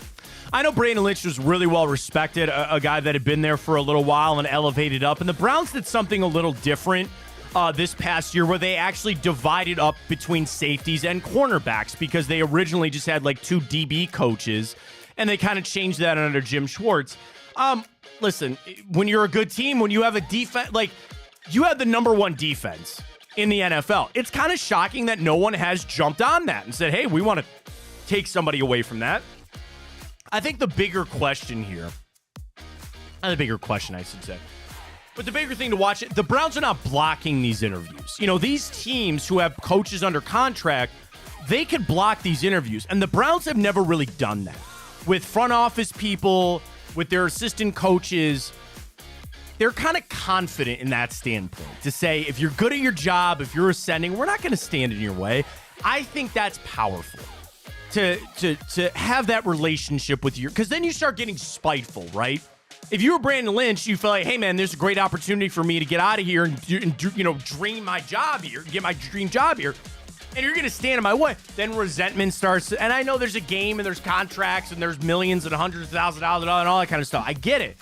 I think it's pretty powerful the Browns don't stand in the way of some of their coaches. I think that's really great. I think that sends a message to the rest of the organization that we want you here, we want you doing your job, but we're also not going to hold you back if you'd like to move on. So I think that's pretty good. I don't want to say I hope he gets the job because I'd like him to stay here, but he gets the job, power to him. Absolutely done a hell of a job there with our DBs. No, Dude, no question the DBs, about that. I mean, that's again, it's a great coaching job by him. Yeah. Certainly that position group might change a little bit, but really you got your 4 starters lined up. You know who they're going to be moving forward. Great draft picks by Andrew Barrett, but you're 100% right. Chris McNeil back in studio on this, I don't know, kind of What gray is that? day. It's another Gab. Cleveland winter day here at the airport. What is going on? But we got a lot of natural Where is that coming from? kind of light. I don't know. I'm trying to find the positive note to start off. Gab, yeah, You not tell a me. lot about them. Did you open I it? don't Did think you there's open something on anything Twitter? natural about these lights. I'll be completely honest with you. Literally, the big play Cleveland show is just taking over our show. That's about it.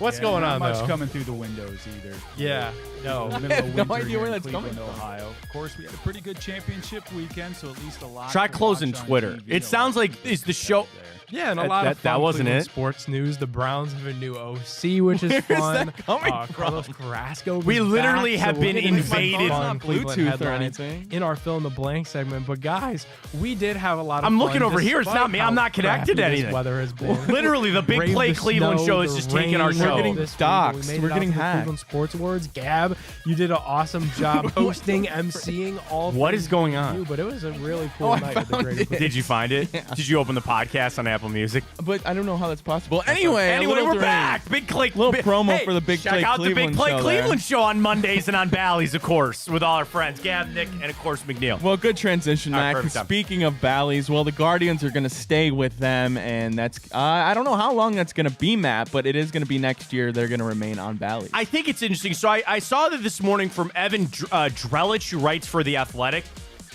So we know Amazon came in, and they're trying to bail out Bally's. And we know RSNs, regional sports networks, they own the Guardians, rights, they own the Cavs and the Blue Jackets.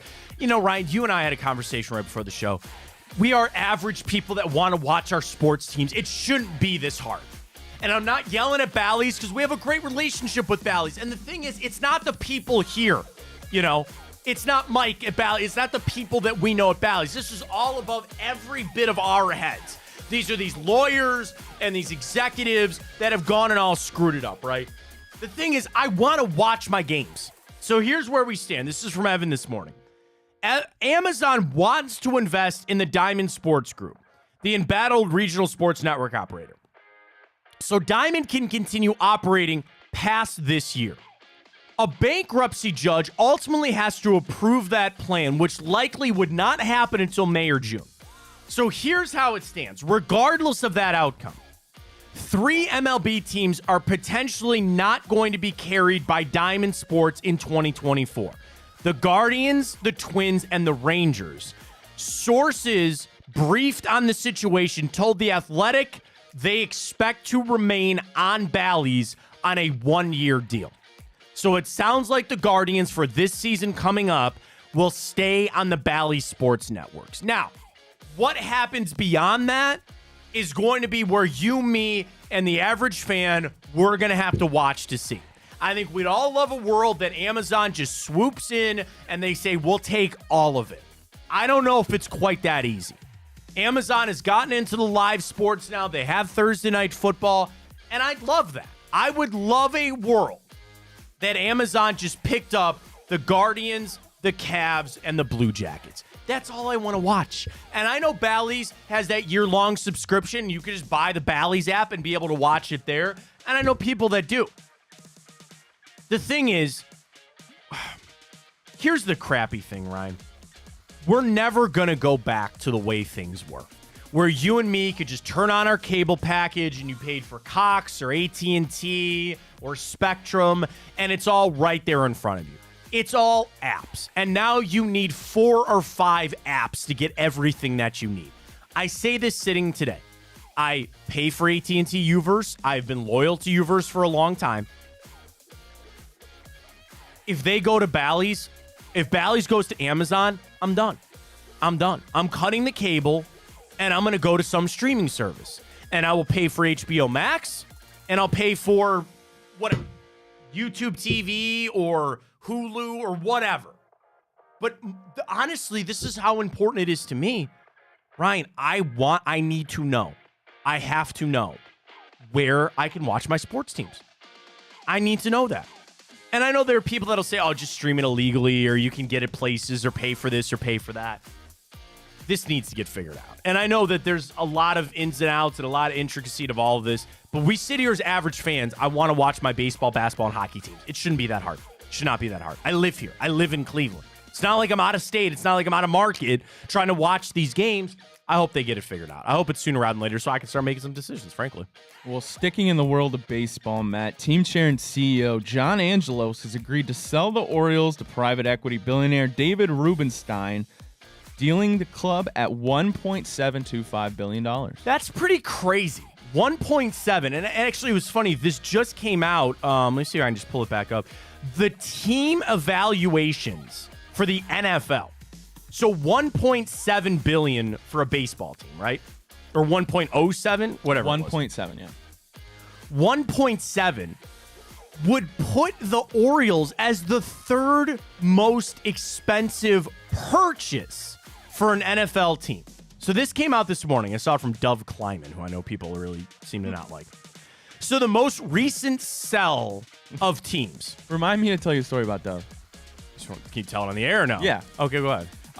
It was kind of trending. It was like a month ago, maybe. I don't know if you saw it, but like, I forget the network or media company, whatever, that was dealing with this issue with Dove. So I apologize about that. But they put out a video saying, so they had a person that was basically logged into their account with their social media, and they didn't know who it was for a while, and they would just have to constantly delete these posts that this random person was making.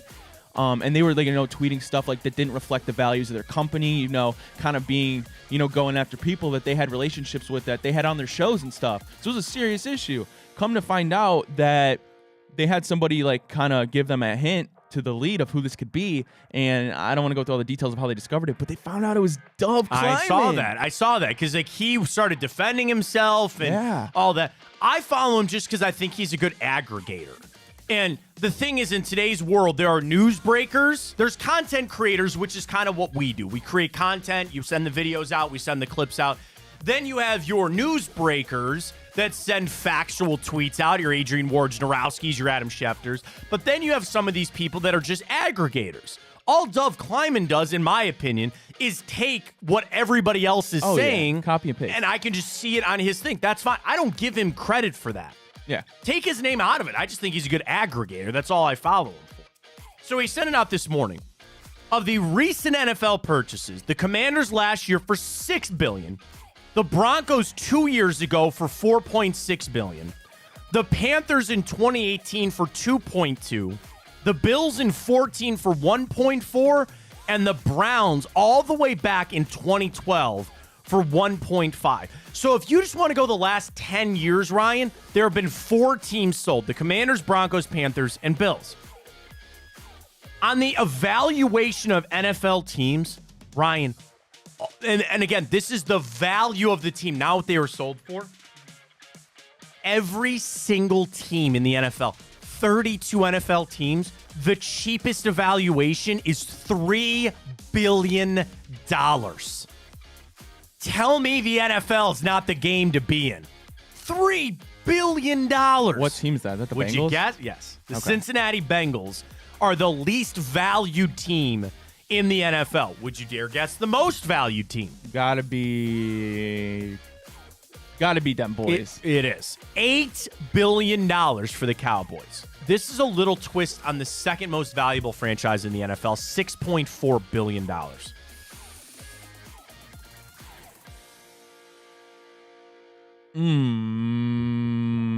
Patriots? Yes! Ooh! Nice! Okay. Rams 6.2, Giants 6, Bears 5.8. The Browns' current valuation, $3.9 billion. So the Haslams bought them for $1 billion. They're worth almost $4 billion. Us and the Chargers are both 3.9. The Ravens are 3.9. Minnesota's 3.9. Pittsburgh and the Falcons are at 4. Packers 4.3. Dolphins 4.7. What a business to be in, man. That's crazy. So on the selling of the Orioles, I think they did it right. This is the best the Orioles have been in quite some time. They've got the young players. You get out when the getting is good. The NFL, baseball, basketball, I almost just walked into a Dolan shot there. You want billionaire guys that this is their fun thing to do. This is their hobby. And outside of the NFL, you might lose money on it. The NFL, you will not lose money. There is no way and no how that you lose money owning an NFL team. You have the worst team in the league, the TV revenue, even just ticket, all that kind of stuff. Baseball is a little bit different. And I know the complexities of the Dolans, and I know that a minority guy, owner, Blitzer, David Blitzer. I know he's got money involved. I know he's probably going to take the team over one day, but still, NFL is the league to be in right now. All right, Matt. Well, I'm going to flip this on you because I didn't see this news Yes, this morning, golf. but apparently there's some big news in the world of golf. So this came out this morning. I saw it yesterday that there was going to be a conference call today related to the PGA Tour. So I don't know if people are big golf fans out there. So you have the PGA Tour, and then you've got this Live Golf, right? The Live Golf is the one that's paid all this money. They got John Rahm. They got Tyrrell Hatton this week. But they're owned by a group of people that some people are not fans of. They think they're sports washing. It's a group of people that sometimes there's just a lot of things that happen. I think most people know Live and where the PGA Tour is at. So it announced this morning an agreement with the Strategic Sports Group. Who the hell is the Strategic Sports Group? It's a bunch of billionaire owners. The guys who own the Red Sox, the guys that own the Brewers, Arthur Blank from the Falcons, Steve Cohen from the Mets, and Tom Ricketts, who owns the Cubs, amongst some other guys. They have come up with $3 billion to put into this new version of PGA Tour Enterprises, which is now a for-profit entity. So back in the day, did you know, Ryan, for the majority of our lives, the PGA Tour operated as a non-profit? They were technically not for profit. Their money went to charity of what they made. Now they handed out prize money and all that. But for how big golf is, it's time for people to start getting paid. So now they have entered this group to, I think, strengthen, and this is how I'm viewing it, strengthen the PGA Tour to take this fight on to Live. Now, here's the problem. I guess that there's still a Live deal on the table. The PGA Tour is continuing its negotiations to finalize an agreement with the Saudi Arabia Public Investment Group, the PIF, who owns Live, and the DP World Tour, which would also potentially inject additional billions of dollars into the PGA Tour enterprise, according to sources. They signed a framework back in June to combine their commercial assets. The agreement had a deadline of the first of the year, which has now been extended out as they're trying to get this worked out and figure out what they're going to do. The question is, will these tours remain separate? Because I don't like the Live Group. I don't. And I have now a negative opinion of the group of people that went over to play golf over there. I like the PGA Tour. As a fan, I'm loyal to the PGA Tour. Are they going to operate separately? I don't know. The proposed alliance with the PIF and DP World Tour has already drawn the scrutiny of Congress and the U.S. Department of Justice Antitrust Division. The future of Live Golf, who continues to poach PGA Tour players, is one of the sticking points in negotiation with the PIF. The Saudis have been insistent that the team golf remain a part of the sport's future, according to sources. That's stupid. The format of golf and live is stupid. So I just want to say this, and I know there's a lot of people out there might not be golf fans. I know, Ryan, you're not a big golf fan. I just want to leave it on this. I want the PGA Tour to stay the way that it is. I want them to remain of who they are and what they're doing. I don't know if I'm going to get that. I wish I would. There's billions of dollars at play at this. Who knows? But I want the PGA Tour to stay the way that they are. I don't know how this changes things. We'll have to see kind of how it plays out from there. All right, good stuff, Ryan. And on our morning update, all the stories that you got to know. Let's dive back into the Cavs as we gear up for their game tonight against the Pistons. But I want to bring up our... Sorry, there's Superman news out this morning. I just clicked on that. Oh, did you see the news about Kevin Conroy? Yeah, he recorded all those lines. I thought of you when I read that. Thank you very much.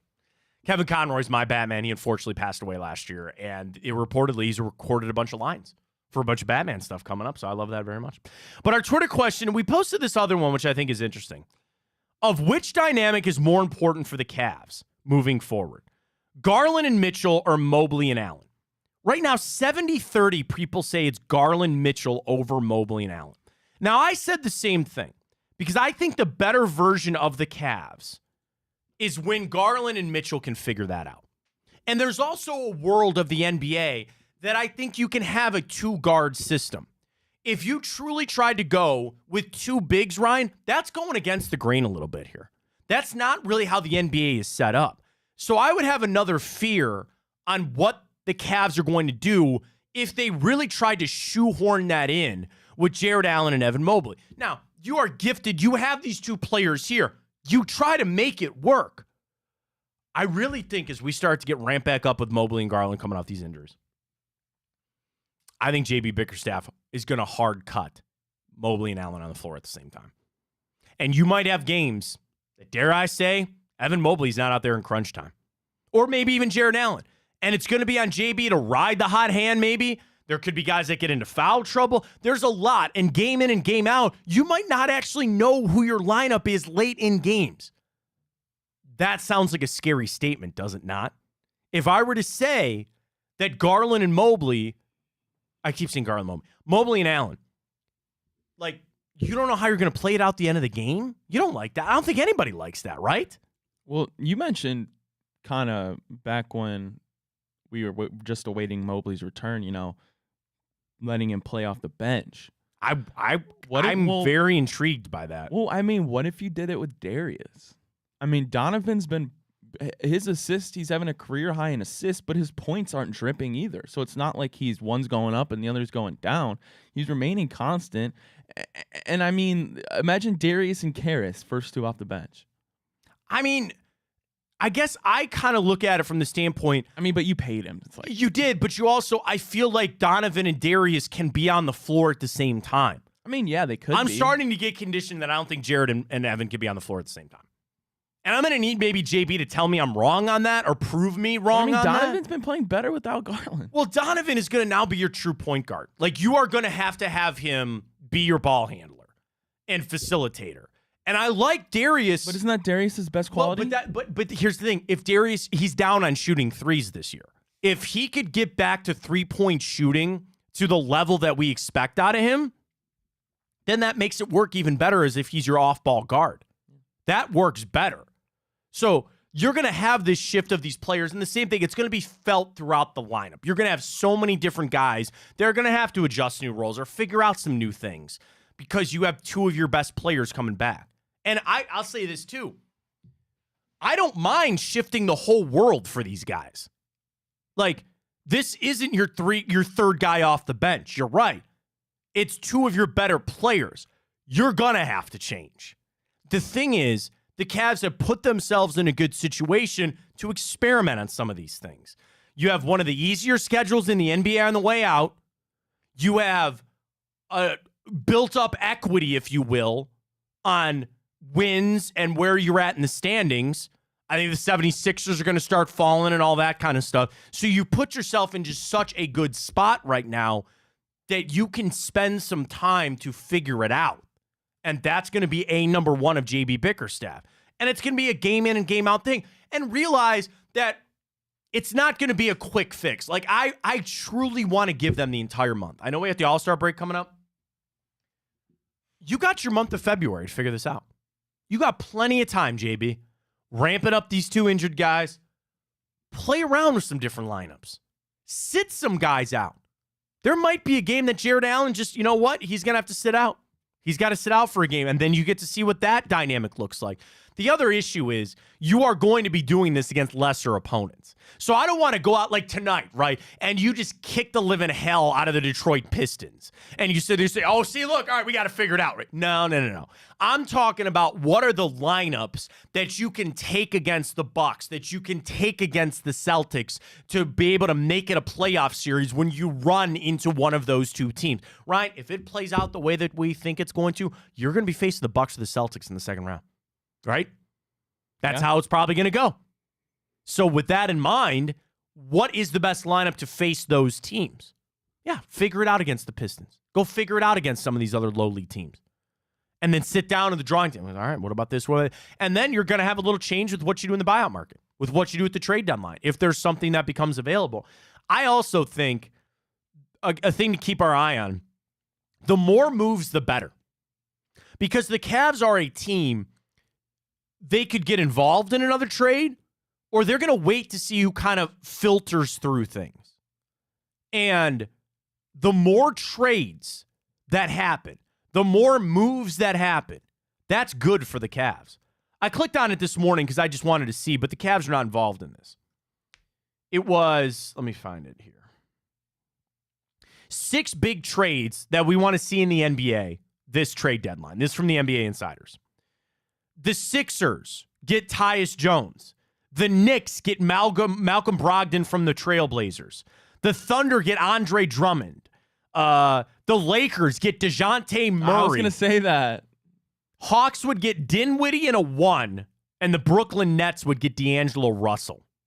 I guess there's all those things out now that Lakers would like to still hold on to D'Angelo Russell. Don't you say that before you trade But I think they again? need to get rid of him if they want Murray. Right, and I think, frankly, that'd be an upgrade for them there, too. The Raptors tear it down. They send Schroeder and Jakob Poeltl to the love Thunder. Dennis Schroeder. I'd love him here. I really would. Dude, there's always been something about Schroeder. He's always played us hard, played us tough. Obviously, his time with the Raptors. He never takes a play off. No, I'd take him here in a heartbeat. But that's kind of goes back to my point. And the final one, the Knicks and the Nets, Mikal Bridges goes over to the Knicks. I don't know if I like that. That'd really help the Knicks. So I guess there are trades that I look at and I say, okay, I don't want the Knicks getting any better. I don't want the 76ers getting any better. But the more trades that start to circle around, the more things that happen, I think that helps the Cavs because there's an opportunity to jump in with something. They don't have really quite the cap because usually what they would do is jump. That's how you got Jared Allen, right? You need to make the salaries work. Cavs don't have that much cap space. But the more moves that you can get, the more buyouts that you get, more options for the Cavs. So I'm not quite, I'll put it this way. I'm not quite running off this trade deadline for the Cavs. I don't think they're going to make a move, but just watching how things play, they're going to do, let me put it this way. They're going to make a move. They're going to do something. Buyout, jumping in on a trade. They can't trade any of their first-round picks, too. So we'll see. You want to go back to this Gabe Davis thing? Yeah. So I put out from CBS Sports, Cody Benjamin put it out this morning. A projected landing spot for Gabe Davis was the Cleveland Browns. And I looked at Spotrac, it's about 13, 14 million a year. Would you take?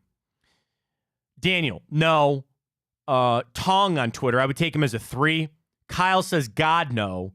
Kid on Twitter, hands of stone, always hurt. BK says no. Scott says for Wait. He said Gabe Davis always hurt?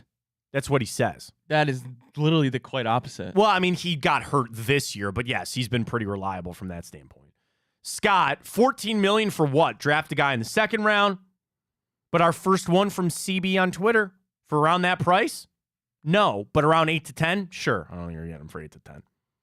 Gabe Davis, since he's been in the league, 2020, 16 games, 2021, 16 games, 2022, 15 games, this year, 17 games. Yeah. He does not get hurt. Well, he got hurt in the playoffs. That's what I think people are. But you're right. That is not a true statement on Gabe Davis.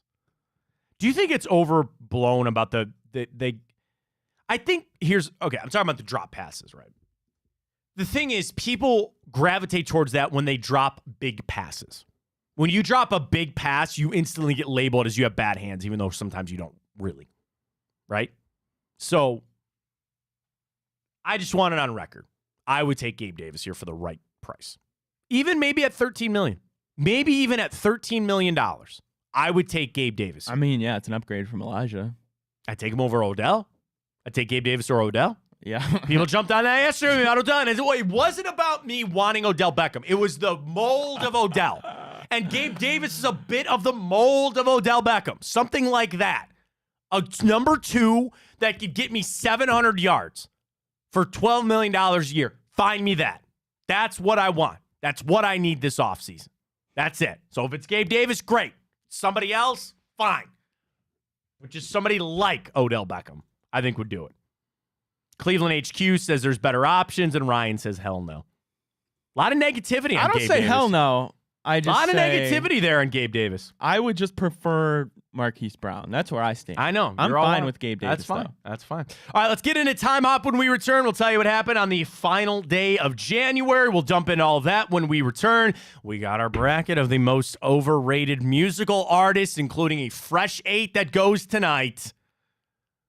I'm not going to be happy about it, but we'll get to it coming up. Fontana Show, big play. Streaming, Twitter, YouTube. We're up on Twitch as well. At Matt Fontana Show across the board. Check us out there. Time Hop, including a pretty important day. Well, I should say relatively important for a couple NFL teams. We'll get to that coming up. Stay with us. Time Hop.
So I was texting. I'm helping out a buddy. Have you been a groomsman in any weddings? I've only been to one wedding in my life. Really? Yeah. All right. We're talking through groomsmen gifts. And I said I learned because I gave crappy groomsmen gifts to my brothers and so not to derail time hop. You want to do time hop? We'll get back into groomsmen gifts here in a minute. You want to do that? Sure. One second. I'm going to help out my buddy here. All right, let's run through it. Let's go to time hop. This day in history. We go back 1 year ago today. The Broncos reportedly spent the day trying to get D'Amico Ryans to sign as their head coach. He wouldn't, so they traded for Sean Payton 1 year ago today. Will they end up regretting that? Yes. The answer to that question is yes. I completely agree with you on that. 2 years ago today at the NFL Combine, insert your jokes here, Kenny Pickett didn't get his hands measured because it came out that he was double jointed in his thumb, and they could not get a true measurement. It's the stupidest shit I've ever heard. Well, the thing is, Kenny Pickett's What does got that small. even mean? Oh, everybody freaks out about hand size for quarterbacks. No. I understand that. I mean, what do they mean? They couldn't get a true measurement. You never seen somebody that's double jointed before? But how does that stall He you could from? pop his thumb out, and it could be a wider measurement than what he really was. What? You've never seen somebody that's been double jointed before? So they're saying they wouldn't measure his hands because. Well, they couldn't get a true, accurate measurement of his hands. Why didn't they just tell him, dude, don't pop your thumb? I don't know. But it all comes back to Pickett and his hand Yeah, size. no, I and all get that. I Everybody's get that, freaking out. That's yeah. why I put it in there, because I thought it'd be funny. Yeah, I get that. Of for all sure. that. It was but, funny, yeah. They kind of played out that way too. That he's not a good quarterback. This day, 1996, Ken Griffey signed to become the highest paid baseball player in history at the time. He signed a 4-year, $34 million deal with Seattle. That's $34 million over 4 years. You have Shohei Ohtani making $70 million. It's good to be a baseball player, I guess. Ken Griffey Jr. I still stand on this forever. The fact that he was not a unanimous Hall of Famer. Screw Jeter. Screw even Mariano Rivera. Fine. The fact that the writers of the Baseball Writers of America in the Hall of Fame, the fact that Ken Griffey Jr. was not a unanimous Hall of Famer tells you a lot of things that's wrong with baseball. And I'll just leave it on that. This day, 1923, was the first ever Winter Olympics. Favorite Winter Olympic sport? Skiing, snowboarding, speed skating, curling. What, the luging? Luge is good. What's the steeplechase when they shoot the guns? You ever see that when they're like cross-country skiing and then they got to shoot? No, I didn't know. You've never seen that? That's pretty cool. It's a lot of fun. I like the winter. I like the Summer Olympics more than I like the Winter Olympics. Yeah, me too. I think they're a lot more fun. We get to the Summer Olympics coming up this year. All right, I got 3 Super Bowls in history, including this day, 1999, finally for John Elway. Denver beats Atlanta 34-19. Elway won the MVP, 336 yards and a touchdown. This day, 1993, Super Bowl 27. Dallas beat Buffalo 52-17. It was the Cowboys' record 7th appearance in the Super Bowl, their 3rd title, and that would be number 3 of Buffalo's 4 straight losses in the Super Bowl. This day, 1993. And this day, 1988, Super Bowl 22. Washington beats Denver 42-10. Doug Williams becomes the first African-American quarterback to start a Super Bowl and then was going on to win the MVP. This day, 1988. What a day of birthdays for baseball players. Jackie Robinson, Nolan Ryan, and Ernie Banks all celebrating birthdays today. You know one of my favorite factoids of all? Nolan Ryan never won the Cy Young. Wow. He had too many walks. For my greatest pitcher in baseball history. Well, according to Bruce Drennan, it's Sandy Koufax. Okay. I don't know. I want to say Nolan Ryan. I was a big Randy Johnson fan, too. Pedro, Clemens with the roids. I mean, what are you going to do? My gut would probably say Nolan Ryan. I would say Nolan Ryan. He walked a lot of guys. He struck out a lot of guys, but some of his records are just gaudy. What about Insane. Fausto Carmona? Roberto Hernando Heredia or whatever it was? I think it was Roberto Hernandez. Yeah. Doug Peterson, former Brown Kennard Lang, Portia de Rossi of Arrested Development. I got to finish that. We never finished the last season. Is that Ellen's wife? Yeah. Ex-wife. Are they still Was together? there some trouble? I wouldn't don't want to know. be married to Ellen either. That's a shot.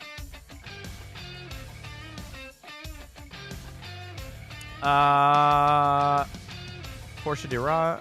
Oh no, I'm sorry. Those are so I'm nice. sorry. Oh, are you projecting trouble in paradise? I'm sorry. I thought they did go through. You're gonna get sued by. I didn't mean. I'm very happy to say that they're still together. Okay. I hope that they're still together. That's great. Hollywood marriages never seem to work out. Yeah, they're still together. Good for them. Good for them. I'm happy for them. Portia Ross is celebrating a birthday today. Jonathan Banks. Breaking Bad. He's Mike Ehrmantraut. Also Better Call Saul, which is great. Minnie Driver, who's so very, very attractive in Good Will Hunting. Cleveland's own Al Pulaski and Justin Timberlake. I got the tickets yesterday. Dude, I got texts from a couple of buddies. They go, what were they like? The seats. Who's Minnie Driver? You know what Minnie Driver is? Have you seen Good Will Hunting? Yeah, but it's So she's the chick. Yeah. You want a bad, good movie? Go watch a movie called Hard Rain with Minnie Driver, Christian Slater, and Morgan Freeman are all in that movie. It's all about a movie about a flood. Bad movie, but it's a good movie to watch. What? I was gonna say, but is Morgan Freeman kind of overrated? I would say no, just from Shawshank Redemption. I mean, come on. I mean, yeah, that's one of the best movies of all time, but Batman? Lucius in the Batman series there? yeah, I didn't really do it. I mean, for the me. voice. What did you think about I mean, yeah, it's all the voice. Bruce Almighty? I didn't see that. What?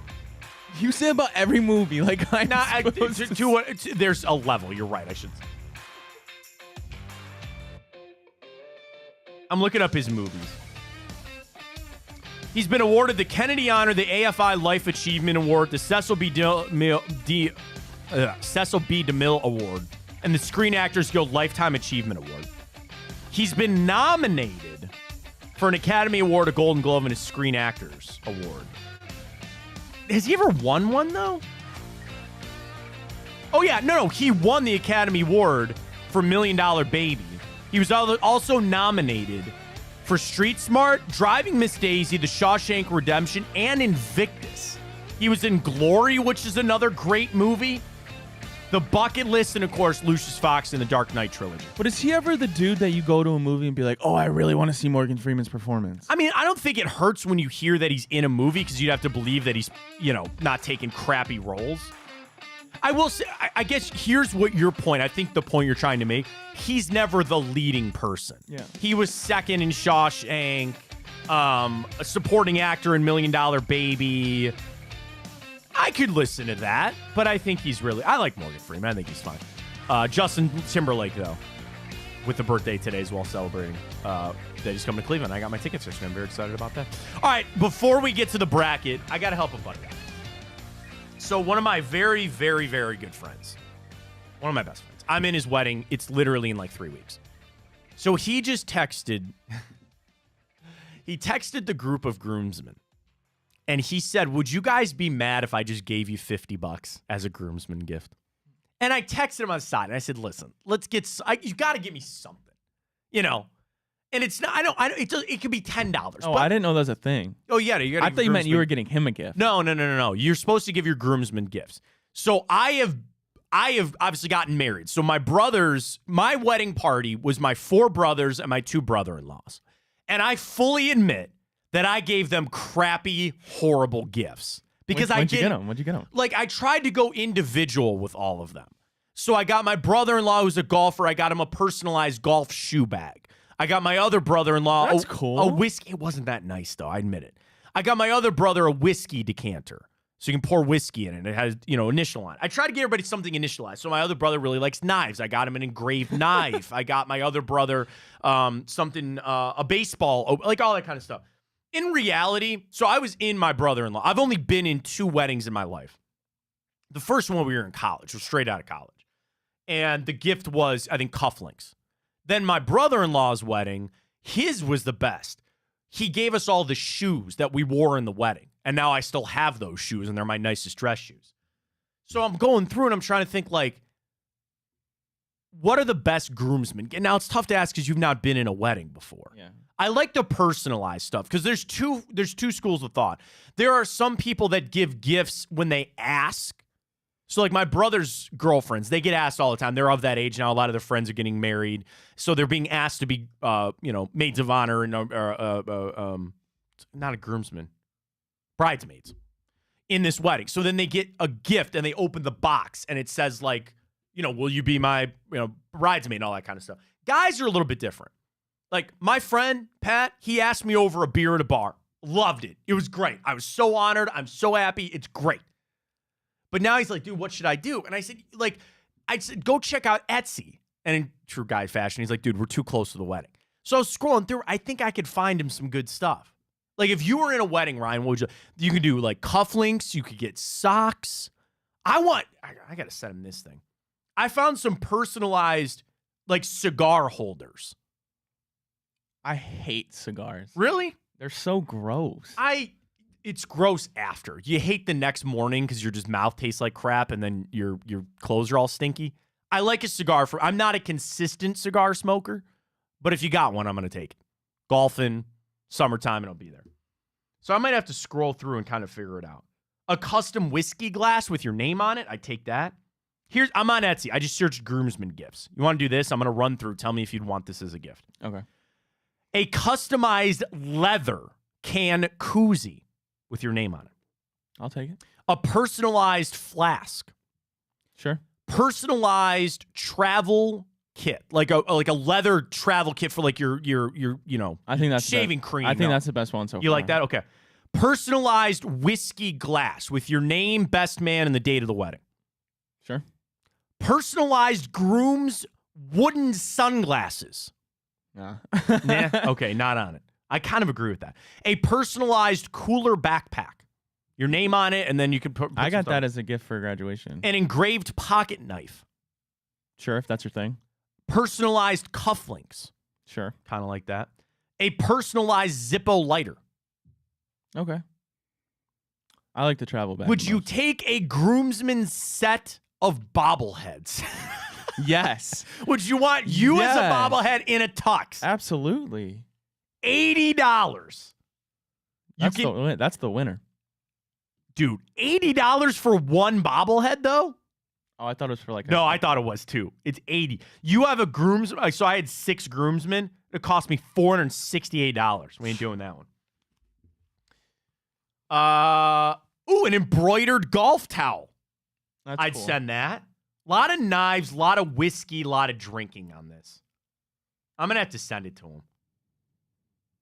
How about a personalized throwing axe? That'd be cool. Into that? I can get you to set of 7 for $100. That'd be cool. Personalized beer glass. Tell him to get you a batarang. I actually have one already. My wife got me one. I want to get one. I got one. She got me one. A personalized football. A proposal ticket. A brown Super Bowl? That'd be nice. Give me that. I think I'm going to have to send him some of these. I texted him. I said, I would take the $50. I don't care. And I'm not trying to foul you up. It's your wedding. Tell him to get you, what do they call it? Like, you owe me or I owe you? I owe you. Like, watch your kids. Like, oh, yeah. You know? I would trust him and his soon-to-be wife to watch my kids. I would. I just don't know if I'd want to put that on them. I kind of want to do that. Like, there are friends of mine that are close to having kids. And it would be, come on over for the night. Like, let me just show you what you're really getting into. But there's no way they'd ever have kids. A lot of cluff. Oh, how about a pocket watch? Would you take a pocket watch? I would never wear it. Did you know that's what the original hole in jeans was for? Like that little tiny pocket? Really? Yeah. Did not know that. That's a good factoid. Groomsmen socks. Suspenders. Could do that. I'm going to send this stuff to him. There's a few things he could get. That'll be here in time. His wedding's in 3 weeks. The one thing I was looking at, get here next week. But I don't really care. I'm in the wedding. I get to drink for free at his wedding. I don't really care. Yeah. So you've never been in a wedding before? You've been to one wedding in your life? I've been to one wedding. You're 22, and right? I blacked out. It was fun, though. Oh, that's what you do at weddings. Open bar all the way. Yeah, being in weddings can be a lot, because that's the whole point of the gift, right? Like, it's a lot more work to be in the that's wedding. true. There's pictures, there's all this other stuff you got to do. So that's supposed to kind of be the point of the gift. But I'm just trying. Here's the other thing, too. It's kind of weird for me to sit here and pick the gift that I want, just because I'm going to send it to Pat and be like, here, just buy these for everybody. Be great. Flask. Oh, can I give you a little hint too? You're supposed to get something for your wife that day too. I did not know that, and I had to pay for that out the butt. Wait, what? The morning of your wedding, you're supposed to give your significant other something. I didn't know that. Are you giving her your life? Well, I gave her flowers. I had to buy it, to pay a lot of money to get roses dropped off, and then she got me a watch. See, I'm way too poor for. Weddings are not cheap, man. Let me tell you, weddings are not cheap. If you do it the right way, weddings are not cheap. They're not. So just think long and hard. I'm just gonna get eloped. That's fine. I got one of my wife's good friends, and I was like, she's engaged, and she lives in Florida. But I was like, oh, are you getting ready for her wedding this year? And she's like, no, they're going to Paris. They're literally just the two of them leaving to go to Paris. That's way better. I guess. But the thing is, sometimes it's not all about you. Sometimes it's about your family. It's about your parents, about your friends, all that kind of stuff. That's what their wedding was for. I guess. But that's what I was told early, was when I was setting it up. I was like, yeah, it's all about the other people. It's all about the experience for the other people. So sometimes you got to do that. But I got to send this to my buddies. If you're going to be a ball in the chain, you might as well go to Paris. I guess if you want to pay it out. But I'm interested to see if people have suggestions for the best or worst groomsman gift that they've ever gotten to help out my buddy on this. So we'll see. All right, let's get to our typical boost tonight. Cavs, let's roll, Ryan. Here we go. Hit the Cavs typical boost, and you have all the money anyone wants to spend on the There gifts. you go. We got a three-legger tonight for the Cavs. They take on the Detroit Pistons. We need some Max Strus dimes. We need some points on the under and some rebounds for Jared Allen. Laid out to plus 475. It's moved a little bit. I got it at 468 at 470. It does move a little okay. bit. I didn't know It's like that. a little bit of a move there. But folks, get signed up with Tipico. Use that code Fontana100 when you sign up. Deposit and bet $25 on whatever you want with that code Fontana100, and you will get $100 in bonus bets to use on our boost, to use on the NFL coming up, to get into a little bit of college basketball, which is right around the corner. We got it all for you right here with our friends at Tipico. So check it out. Use that code Fontana100 when you sign up. I think, let me look at it this way. I think the Cavs will win tonight. I like Detroit to cover a little bit. You feeling that with me?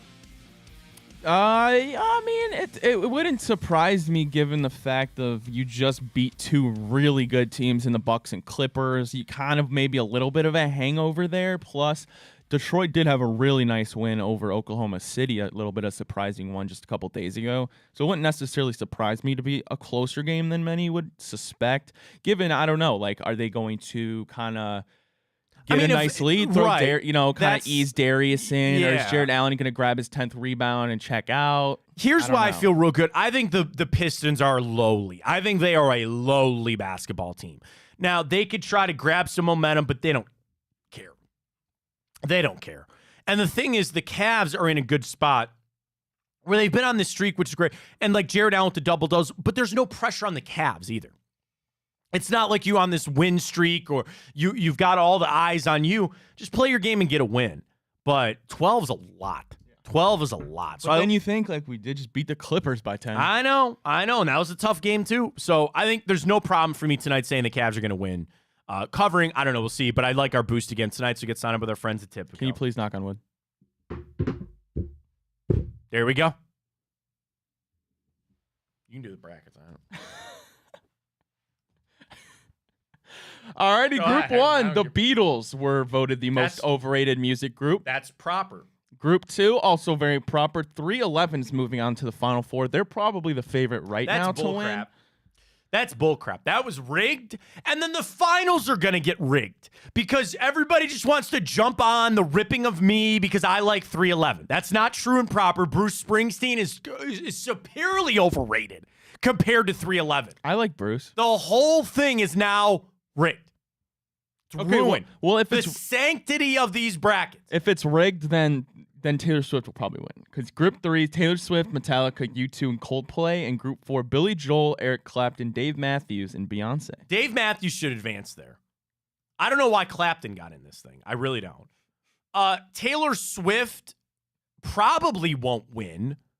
You're right. No, I like. Well, because you're going to get just like this flow of people all of a sudden come out of the woodwork about 311. All the Swifties are going to get on this. You should tweet it at Taylor Swift when you do it. See if she picks that up. That'd be fun. Yeah. Have a little boost for our show here. Get all the Swifties going here. Oh my God. Wouldn't that be fun? Tweet it at Taylor Swift. See if she sees it. Okay. Even if you put Taylor Swift in the tweet, it'll get picked up by the AI thing. Yeah, true. Not that thing, the other thing. She's back to a searchable term now. We're playing there chess. on Twitter. Put it out. I would say Dave Matthews Band is it for me. Overall, Beatles is definitely overall for me. That's really it. But I'd vote. Dave Matthews, and again, it's like respectable for the fact that Dave Matthews Band has his own Sirius channel. Like, he's to the nth degree. U2, like, again, they're so big, they make so much money. I think there's only one way to vote to say that they would be overrated. Because the thing is, it's, again, why 311 Advance? I don't know. I'm talking about a musical standpoint. I'm talking about, do I listen to their music? Do I think they have good music? Not their standing in society, not how much money they make, not their serious channel. I don't really like Dave Matthews Band. I think Taylor Swift has some good songs. Sure. U2. Can you name all the 311 members? All the 311 what? Members? Oh, yeah. Chad. Okay, so Nick Hexum's the lead singer. Can I name all of them? Ryan, what are you doing? Nick Hexum's the lead singer. Doug S.A. Martinez is Turntable's backup vocalist. Tim Mahoney is lead guitarist. Aaron Peanut Wills is the bassist. And Chad Sexton's their drummer. Which one of them follows me on Twitter? Oh, there's one that follows you on Twitter? Yeah, which one follows me on Twitter? Watson was replaced So by... Jim Watson was their original guitarist, yes, and then they brought in Tim Mahoney. But Tim's been on all their major... all their like major albums. reggae rock? A little bit, yeah. A little bit of everything. They got it. A little harder some here and there. A little bit of reggae. Do you know what state they come from? Omaha, Nebraska. Okay, I'm just checking. Like, come on. The RV blew up. Okay, that was one of their early stories. They're out of home. Do you know where 311 comes from? No. It is the code for indecent exposure in Omaha, Nebraska, because one of their buddies got popped for indecent exposure, and they called it in a 311. Nice. So that's why they're named 311. Which one of them follows me on Twitter, if you had to guess? Nick. Peanut would be correct. Peanut follows me on Twitter. It's one of my great... There are people that follow me on Twitter that I have a high remark for. Number one was Wayne Dawson, because I'm just a Clevelander, and growing up, like, watching Fox 8 News, the day that Wayne Dawson... Hell yeah, man. Wayne Dawson follows me on Twitter. So that was one of my favorite ones. And then Peanut, when he followed me on Twitter, that was a big day for me. That was a big day for me when Peanut followed me on Twitter. If you could get anybody in the world to follow you, who would it be? The Rock. Because I think that would just be, pretty interesting on him. I think he's an interesting guy. A lot of people follow him. The most followed, Michael Simon follows me on Twitter. That's pretty big for me. Let me look at this. Let's see. At Matt Fontana 83, by the way, you can follow me. So my verified followers, which is so hard because everybody can buy verified stuff now. Oh, Joe Thomas. Joe follows me. So I would say Joe, Michael Simon, Wayne Dawson, Peanut. Those are all some of the biggest ones that I have. ESPN Radio follows me. That's a pretty big one. Big Play follows me. That's probably a good thing to do, too, as well. Just trying to think of other... Phil Seal follows me. That's a good follow there. Love Phil for all your college stuff there. I wish I could search by follower, because all I'm doing is searching, like, verified followers right now. Cleveland Barbers follows me. No way. No way. What? Sergeant Slaughter follows me. Like the WWE Hall of Famer Sergeant Slaughter follows me. DM him. Get him on the show. I've never had him. His DMs are open. Oh my God. DM him right now. Seriously. I didn't even know that. Matt Colleague's got a lot of followers. Good God, know there. Shout out to Will Burge. Love Will. Michael Simon. Yeah, that's it.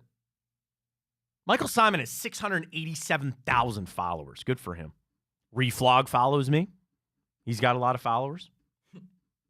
Does he follow me? Reflog follows everybody. Wait a minute. No, wait a minute. If he doesn't follow you, I don't see him on this list. That's crazy because he follows everybody. I know he does. That's the whole point. Oh, no, he's got... Okay, we follow each other. He's good. He follows me. All right, Reflog_18. The real account there from Reflog now that he got it back.